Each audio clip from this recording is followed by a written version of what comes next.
ఇద్దరు గొప్ప వ్యక్తులను సంక్షేమ పథకాలను అమలు చేయడంలో పేదవాళ్ళ గుండెల్లో శాశ్వతంగా చిరస్థాయిగా వాళ్ళ పేర్లు నిలిచిపోయినాయి. వాళ్ళ ఇద్దరిని ఈనాడు మనం స్మరించుకోవాల్సిన అవసరం ఉన్నది. అందుకే ఈరోజు విషాదకరమైన రోజు. అన్న నందమూరి తారక రామారావు గారి వర్ధంతి. ఒక గొప్ప నాయకుడు.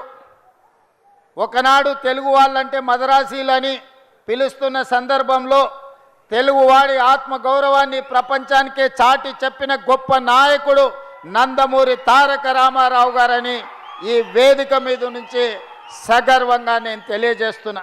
అదేవిధంగా మిత్రులారా, ఈ తెలంగాణ రాష్ట్రంలో నందమూరి తారక రామారావు గారికి అభిమానులు ఉన్నారు. నారా చంద్రబాబు నాయుడు గారికి సహచరులు అనుచరులు ఉన్నారు. వాళ్ళందరికీ నా విజ్ఞప్తి ఒక్కటే, ఈ తెలంగాణ రాష్ట్రంలో తెలుగుదేశం ఉండొద్దని కక్ష గట్టి ఆ పార్టీ నాయకత్వాన్ని దెబ్బతీసిన చంద్రశేఖరరావును బీఆర్ఎస్ను సమూలంగా 100 మీటర్ల గోతి తీసి పాతి పెట్టినప్పుడే బీఆర్ఎస్ వాళ్ళు గద్దెలు దిగాలి.